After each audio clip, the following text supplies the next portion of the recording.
오늘은 좀 큰 기쁨에 대해서 말씀드리겠습니다. 어떤 기쁨이냐? 압도적인 기쁨이에요. 너무너무 우리를 사로잡는 엄청난 기쁨이에요.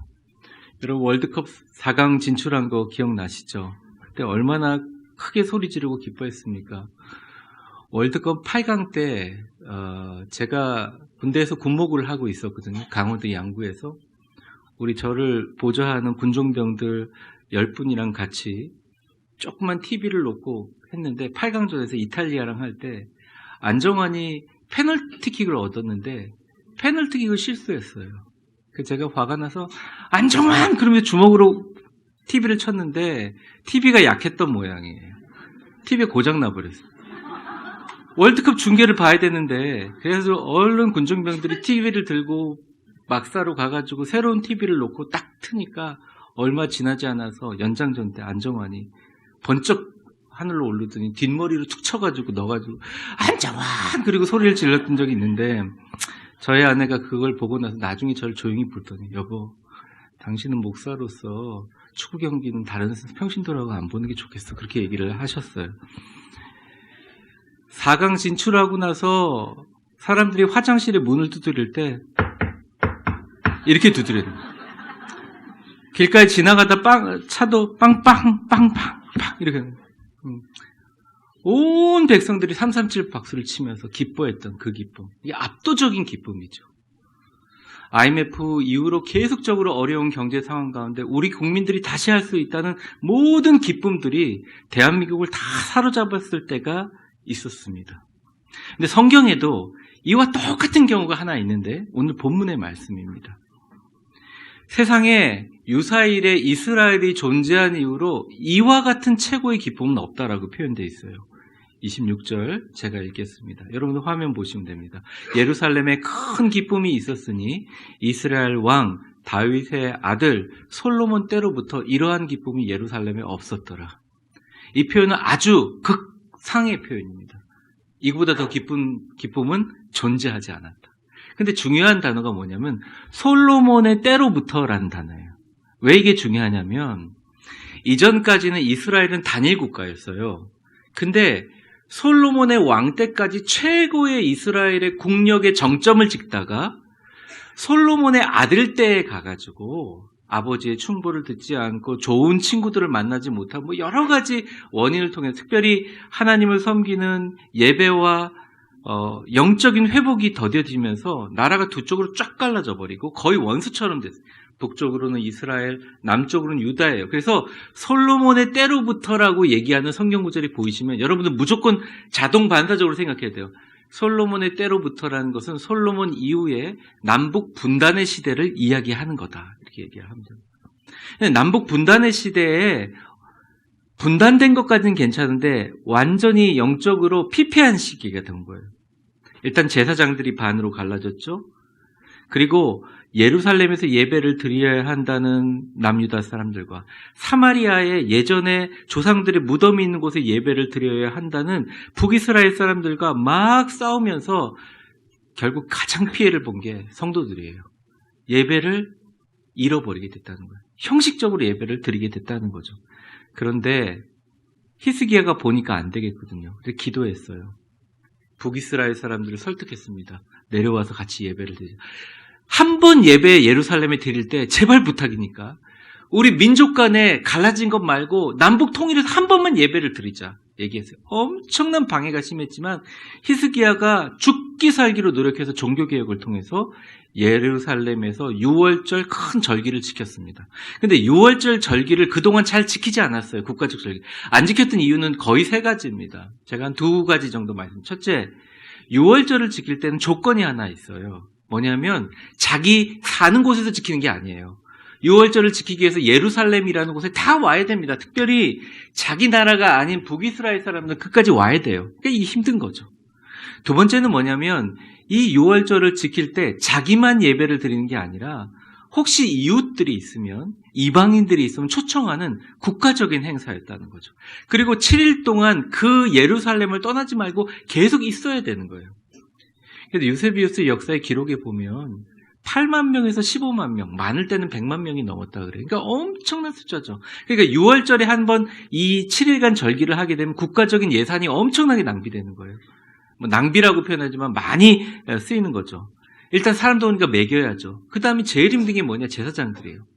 제사장들이 5분 간격으로 베냐민 지파의 무슨 뭐 삼돌이라고 하면 삼돌이 가지고 오셨어요? 자, 오세요. 가지고 온 제사물 꺼내보세요. 아, 양이군요. 제가 각 떠드리겠습니다. 막 각 뜨면 피트잖아요. 그럼 하얀 걸 입고 있어요. 하얀 걸 딱 벗어 던지고 다시 그 가죽 나누면 끝나면 다 이 남은 뼈 같은 거 같이 드세요. 이런 식으로 거의 10,000 가족 이상을 제사장들이 다 감당해요. 그러니까 6월절이 시작되면 남유다에 존재하고 있는 모든 제사장 가문의 사람들이 전부 다 동원해서 너나 할 것 없이 죽도록 일하는 게 6월절이에요. 그래서 6월절을 7일 이상 하는 것도 불가능했고 또 이것을 하기 위해서는 북이스라엘 동의가 필요해요. 근데 그걸 강행해버린 거예요. 히스기야가 주님을 믿고 그랬는데 결과가 뭐냐? 사람들이 오랜만에 예배를 드려서 그런지 너무너무 은혜와 감격과 기쁨과 감사가 넘쳐서 흥분이 돼버린 거예요. 기쁨이 너무너무 넘친 거예요. 유사일에 이런 기쁨이 없었어요. 그런데 거기서 어떤 일이 일어났느냐? 우리 7일 더 합시다 이래버린 거예요. 23절 우리 같이 한번 읽어보겠습니다. 화면 보세요. 시작. 온 회중이 다시 7일을 지키기로.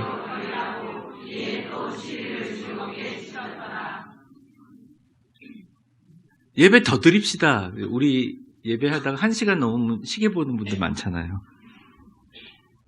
제가 중국에 갔을 때 되게 재밌었던 게 지하교회에서 설교를 하는데 전도사님이 나와가지고 찬송을 인도하는데 1절에서부터 100절까지 만들어서 불러요. 자기들이 개가해서.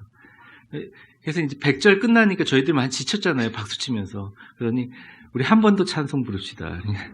죽겠는 거예요. 그만큼의 기쁨이 있어요. 중국 엄청 핍박받지만 하나님께서 역사하실 줄 믿습니다.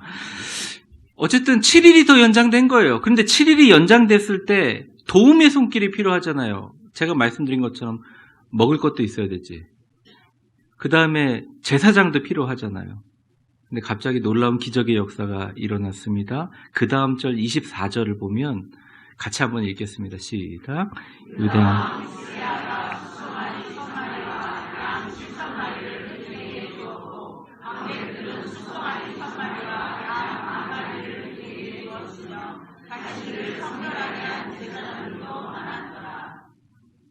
아싸 모르겠다. 히스기야가 딱 내 사제를 털어가지고 수송아지 1000마리를 송아지 1000마리 어마어마한 양입니다. 그러면서 또 양 몇 마리요? 7000마리를 회중해 줘서 자 먹어라 이제. 왜냐하면 우리가 갖고 온 제사물은 다 소비가 됐으니까 7일 더 하자.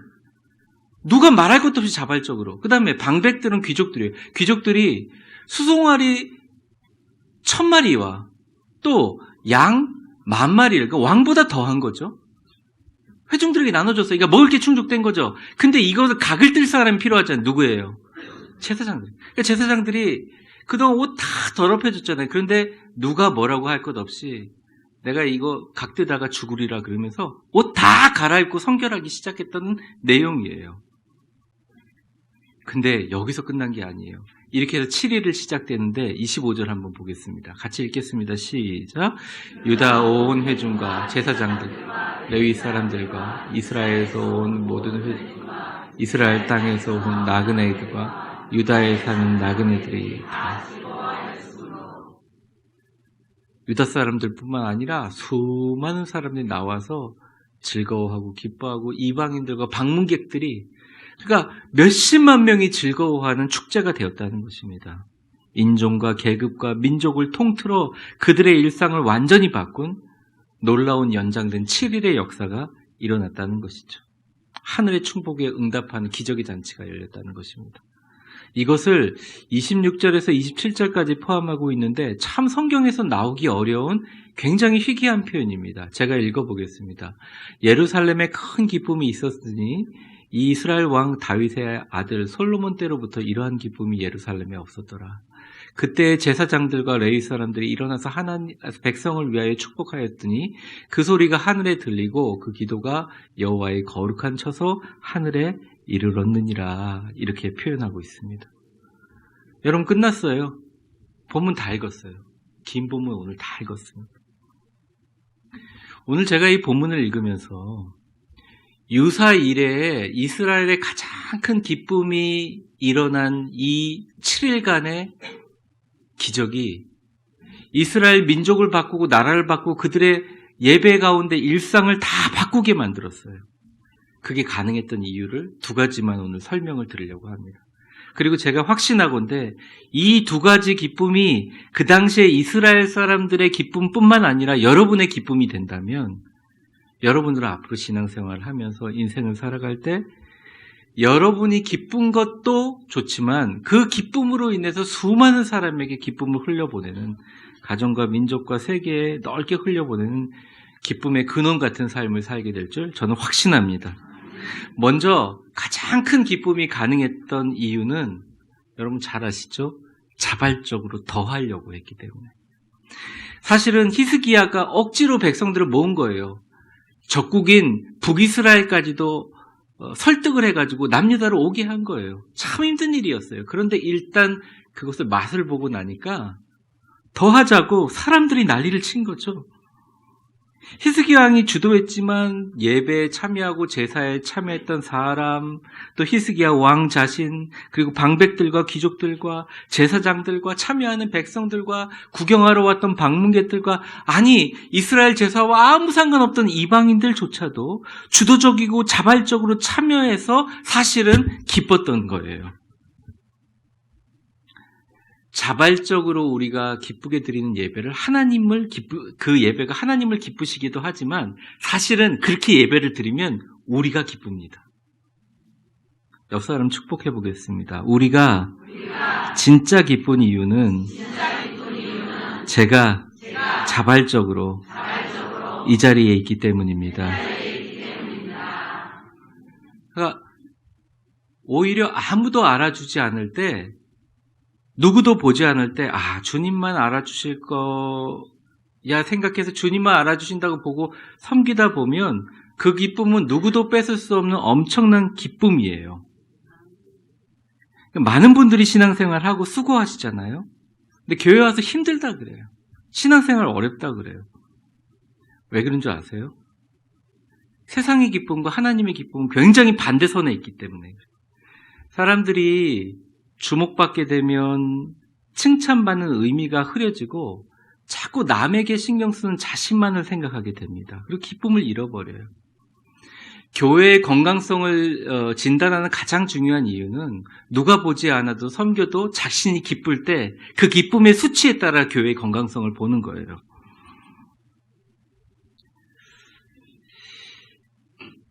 안 믿는 사람들이 우리한테 그럽니다. 너 교회 가서 지금 도대체 뭐하니? 수요일 날도 가고 새벽도 가고 주일도 가고 왜 그러는 거예요? 누가 알아줘? 자꾸 이야기합니다. 세상 사람들은 몰라요. 그래도 주님만 알아주시면 참 기쁘다는 단계는 그리스도인들만 알아요. 그리스도인들만 가질 수 있는 보석이에요. 자발적인 기쁨이에요. 그리고 그 기쁨은 굉장히 엄청나요. 지난 한 주간 동안 제가 우리 교회와 저에 대해서 전화와 연락을 참 많이 받았는데 힘든 게 아니라 오히려 저는 되게 기뻤어요. 주님 아시니까, 그렇죠? 주님이 아시니까. 이게 진짜 기쁘군요. 나도 목사였지만 사람들이 나한테 비난하면 슬펐어요. 알지도 못하면서 억울한 마음도 들었어요. 사람들이 날 칭찬하면 괜히 제가 잘한 것처럼 막 으쓱해졌어요. 근데 그 기쁨은 너무나 높낮이가 분명하고 너무 힘든 거예요. 목회자인 저조차도 말씀으로 기도로 몸부림쳐도 잘 이기기가 힘든 거예요. 제 고민이 어떻게 하면 성도들이 다 기쁠 수 있을까? 근데 기쁨의 맛을 봐야 되는데 그 기쁨의 맛이 뭐냐? 사람들이 다 비난하는 가운데 주님이 나에게 내가 너를 기뻐하노라. 주여 감사합니다. 이제부터 오히려 사람들 안 보일 때 제가 청소하고 안 보일 때 제가 섬기겠습니다. 오히려 사람들이 복음을 전하다가 저를 핍박하고 제가 주님 위해서 일하려고 했을 때 사람들이 뭐라고 하면 그걸 기쁨으로 여기겠습니다 아니라 진짜 기뻐지는 거예요. 그 기쁨을 자꾸 연습하니까 너무 기쁜 거예요. 제 얼굴이 기뻐 보이지 않으세요? 햄버거 선전에 너희가 게 맛을 알아 라는 선전이 있습니다. 요즘에 오징어 맛을 알아 이렇게 나오는데 많이 먹어본 사람이 맛을 알겠지요. 여러분, 여러분의 영혼의 건강을 위해서 지금까지 교회 다니면서 느꼈던 다른 종류의 기쁨 말고 성경에서 제시하는 자발적으로 주님이 아시기에 주목하기에 기뻐하는 기쁨을 연습하시면, 많이 해보시면 하나님의 맛을 알고 기쁨의 맛을 알고 다시는 뒤돌아설지 않습니다. 예수를 모르는 사람은 이 놀라운 기쁨을 제대로 경험하지도 못했고 맛을 보지도 못했어요. 그들이 어떻게 이해하겠습니까? 하지만 우리는 미소 지으면서 이해할 수 있습니다. 성경의 많은 성경 구절 가운데 예수님의 말씀이 약간 왜곡돼서 해석되는 게 뭐냐면 마르다와 마리아의 이야기예요. 마르다가 마리아가 자꾸 안 도와주니까 불평하는 내용이 있죠? 한번 본문을 보겠습니다. 누가복음 10장 40절에서 42절 제가 읽겠습니다. 마르다는 준비하는 일이 많아 마음이 분주한지라 예수께 나와 이르되 주여 내 동생이 나 혼자 일하는 게 두는 것을 생각하지 아니하시나이까. 그를 명하사 나를 도와주라 하소서. 주께서 대답하여 이르시되 마르다야 마르다야 네가 많은 일로 염려하고 근심하나 몇 가지만 하든지 혹은 한 가지만 하더라도 족하니라. 마리아는 이 좋은 편을 택하였으니 빼앗기지 아니하리라 하시니라. 여러분, 주님께서 우리에게 이렇게 얘기하시는 거예요. 교회에 와서 참 많은 일 때문에 염려하고 근심하는구나. 마리아만 사랑하지 않아. 마르다야, 네가 얼마나 고생하냐. 네가 참 많은 일로 염려하고 근심하냐. 여러 가지 하려고 하지 마. 몇 가지만 하던 거라도 괜찮아. 내가 생각하기에는 혹은 한 가지만이라도 좋아. 나는 만족해. 사실은 나 보려고 왔잖아. 예배 드리려고 왔잖아. 하나님 만나려고 왔잖아. 옆에 그녀를 봐. 내 앞에 앉아가지고 나를 바라보고 나의 말씀을 즐겨 듣는 가장 좋은 일을 하고 있어. 마리아 같은 사람들을 쳐다봐. 순수하게 신앙을 지키고 주님 앞에 나간 사람들을 봐. 그들은 이미 좋은 것을 택하였으니 빼앗기지 않을 거야 라고 이야기합니다. 교회 나와서 기쁨이 없으세요? 여러 가지 이유가 있지만 가장 중요한 원인은 본문에서 이렇게 얘기하고 있습니다. 나의 헌신과 나의 섬김과 나의 예배가 하나님과 내 관계가 아니라 남을 신경 쓰기 때문에 그래요. 그리고 남에게 보여지는 것으로 기뻐하는 게 아니라 하나님과 기뻐하면 이 모든 기쁨은 빼앗지 못하는 놀라운 기쁨이 되실 거라는 거죠. 저는 우리 위대한 교회 성도들, 이 자리까지 나오시는 분들은 대단하신 분이라고 생각합니다. 옆 사람 축복해 보겠습니다. 대단하신 분들입니다. 진짜 대단하신 분들이에요. 어떻게 주차하고 오셨어요? 에?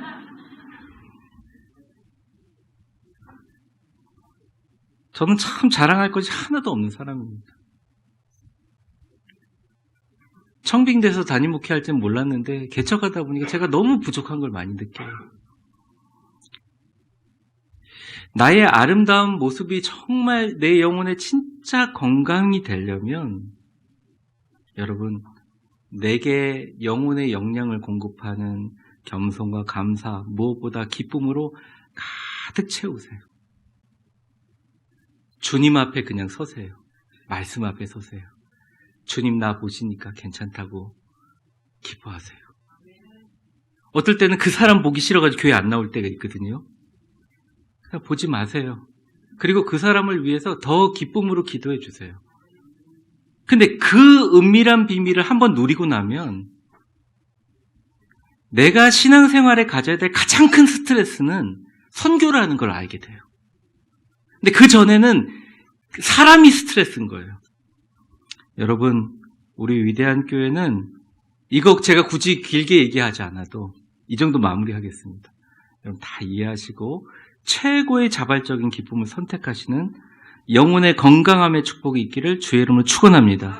두 번째 이유를 좀 간단하게 설명드리면, 두 번째 이유는 우리가 가지고 있는 이 기쁨과 은혜는 한계가 있어요. 사실 제가 왜 미국에서 노트북을 쓰면 2년만 딱 쓰면 배터리가 다 닳고 자꾸 고장이 나는지 이유를 몰랐어요. 그래서 수리센터 가면 굉장히 줄을 서가면서 우리나라 같이 하는, 그래서 늘 짜증이 났어요.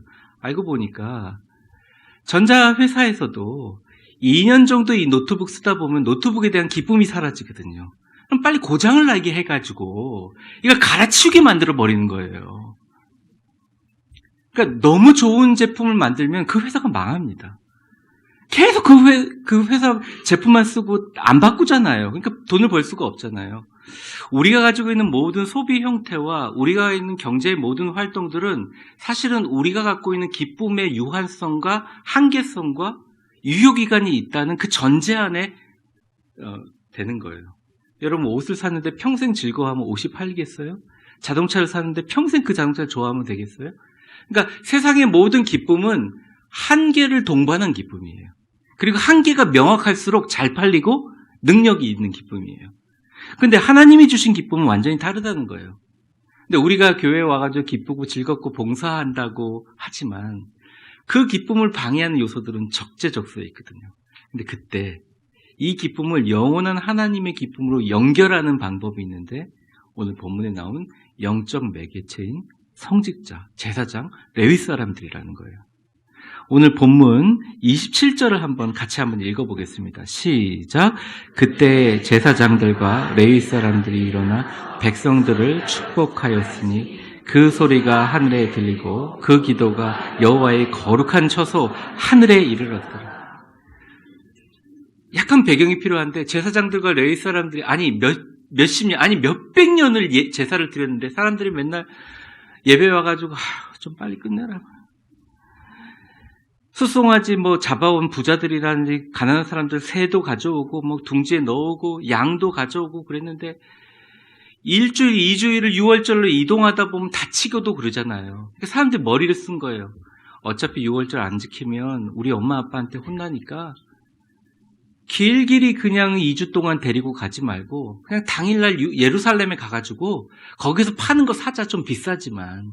그렇게 변화돼 버린 거예요. 사실은 예수님께서 그 전통이 이어지기 때문에 성전에 가서 상을 뒤집어 엎어버린 것도 그 이유예요. 사실은 하나님께 예배드리는 것이 형식화된. 그러니까 그걸 하는 성도들도 참 힘들고 매너리즘에 빠졌겠지만 그거를 계속 몇천 번, 몇백 번을 7일 동안 집행했던 제사장들은 어떤 마음이었을까요? 베냐민 지파 들어오세요. 각 뜨고. 자, 나가세요. 자, 뼈다귀 갖고 국 끓여 먹으세요. 그 다음에, 거기, 무슨 지파 나와가지고, 그거 줄 서지 말라고, 거기 서 있으라고. 알았어, 내가 옷 좀 갈아입고 올게요. 완전히 무슨 제사장이 무슨 백정 같은 일을 했잖아요. 몇천만 명. 사람들 그렇게 하다 보니까 제사장들 마음에, 이 사람들도 기쁨이 없고, 주일이고 내가 크리스찬이니까 예배드리고 온 거지. 나도 그냥, 주일날만 뜨겁게 하고 그냥 잊어버리자 이러면서 마음속으로 실망이 됐는데 웬걸? 남북이 통일해가지고 히스기야가 7일 동안 축제를 일으키니 사람들이 다 눈이 뒤집혀지고 막 기뻐하고 난리. 그 모습을 보면서 제일 먼저 제사장들 마음이 울컥울컥한 거예요. 감동이 된 거예요. 하나님께서 나를 제사장으로 심어줄 때, 임직식 할 때, 요즘으로 목사 안숙식 할 때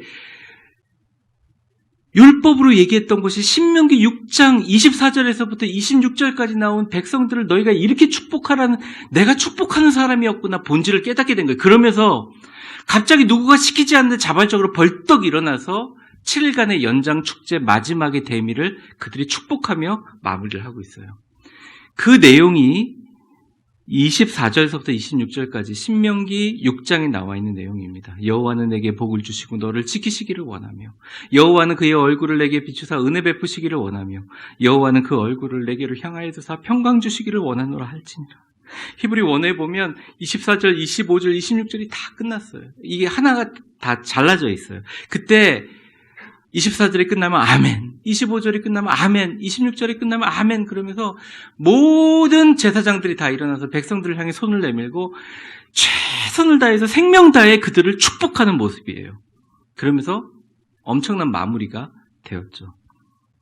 제가 한번 해볼 테니까 끝날 때마다 한번 아멘 해보세요. 하나님께서 여기 모든 분들에게 복을 주시고 어떠한 환난에도 지키시기를 간절히 원합니다. 여호와 하나님께서 당신의 얼굴을 여러분에게 비춰주시고 여러분의 가정과 직장과 건강과 모든 것에 은혜 베풀어 주시기를 간절히 원합니다. 하나님께서 당신의 얼굴을 여러분에게 향하여 드사 여러분이 걱정, 근심, 걱정, 아픔, 고민, 불평 다 사라지고 그 안에 하나님이 주시는 평강이 있기를 원합니다. 이런 식으로 했다는 거예요. 이런 식으로 축복을 했는데 마무리가 어떻게 일어났느냐? 27절 하반절에 보면 기적이 일어났어요. 세 번째 줄부터 같이 읽겠습니다. 시작. 그 소리가 하늘에 들리고 그 기도가 그 소리가 어디에 들렸다고요? 하나님의 보좌를 울렸다는 것입니다. 큰 기쁨의 마무리와 영적인 축복은 성직자라는 매개체를 통해서 하늘과 연결시킨 그런 축복이 연결될 때 있다고 본문은 분명히 이야기하고 있습니다. 말씀을 맺으려고 해요. 사랑하는 위대한 교회 성도 여러분, 또 존경하는 위대한 교회 성도 여러분. 성도는 예수님과 주님만 만나는 맛을 잘 알고 자발적으로 기뻐하고 즐거움으로 우리의 영혼의 저양분을 건강함을 만들 수 있다는 것. 그리고 성직자들은 그러한 성도들을 보면서 너무 기뻐해가지고 판단하지 않고 24시간 대기하면서 벌떡 일어나서 축복하고 치료하고 그 사람 더 잘되게 해달라고 두 손 들고 축복하는 것들. 그리고 하나님이 주신 최고의 축복을 선포할 때 하나님이 그 성도와 성직자들의 소리를 듣고 하늘에서 기뻐하고 주님께서 우리에게 축복을 내려주는 그 연결되는 교회 우리 모두 만들어갈 수 있습니다. 우리 교회는 그렇게 될 수 있어요. 성도들은 기뻐하고 목회자들은 감동하고 하나님은 하늘의 문을 열어서 복을 주시는 위대한 교회. 안 높아져도 안 두드러져도 내 안에 품고 있는 미소와 기쁨은 빼앗지 못하는 그런 교회. 이 땅에 그런 교회 별로 없잖아요. 마귀가 너무 싫어해요. 예전에 사랑과 기쁨, 격려 외에 다른 것에 바쁘고 분주하고 심각하게 고민되는 교회와 교인들을 만들어서 예전에 다니던 그때의 똑같은 고민으로 돌아가게 만드는 게 목표지요. 하지만 기쁨의 맛을 아는 우리 성도들이 있는 한 절대 우리 교회에서는 그게 어렵습니다. 주님만을 기뻐하는 것은 이미 이긴 것입니다. 잘 될 거야, 복을 받을 거야 생각 이전에 이미 이긴 것이에요. 성도와 목회자가 기뻐하고 감사하면 이미 하나님의 축복이 여러분에게 임한 건 줄 믿습니다. 하나님께서 여러분들을 로봇으로 만들지 않고 자유의지를 주신 것은 잘 선택하고 분별하라고 주신 거예요. 우리에게 인생의 결과를 아주 신사적으로 위임해 주신 거예요. 저는 적어도 이 자리에 나오신 분들은 최고의 선택을 해서 이 자리에 불러주신 줄 믿습니다. 지혜로운 선택을 하시는 분인 줄 믿습니다. 저는 꿈을 꿉니다. 성도들이 날마다 두근거리는 마음으로 주일날 오고요. 성도들 보면서 기뻐가지고 감동과 기쁨에 사로잡힌 목회자들과 성직자들은 24시간 대기하면서 벌떡 일어나 최선을 다해 건강, 가정, 물질 축복하고 또 이 기쁨과 축복이 하늘에 연결돼서 주님의 보좌를 흔드는 일상의 기적과 변화가 있기를 이 세상 어떤 교회도 하지 못하는 이러한 큰 기쁨의 교회, 위대한 교회는 될 수 있습니다. 저와 여러분은 할 수 있습니다. 왜냐, 우리는 이름 자체가 위대하고요. 한국교회 역사상 도저히 생기지 않는 엄청난 일을 이루었잖아요. 저는 이것을 위해서 최선을 다했다고 생각하고요. 그리고 앞으로 최선을 다할 것입니다. 수많은 세상의 소리와 바깥의 소리가 있지만 그동안 저를 더 단련시키고 레벨업을 시켜주셨다고 저는 믿어요. 교인들은 주님 바라보고, 이게 삼각형이에요. 교인들은 주님 보고, 목회자는 성도들 얼굴 보고, 주님은 우리 둘을 보면서 얼굴에 환한 빛을 비춰주시고 우리를 복주시는 그 옛날 6월절에 연장된 바로 7일, 그 기쁨의 날들이 내일부터 월, 화, 수, 목, 금, 토, 다시 주일까지 큰 기쁨의 7일, 여러분의 삶을 완전히 바꾸는 7일이 되시기를 주의 이름으로 축원합니다. 우리 같이 통성으로 기도하는 시간 좀 갖겠습니다.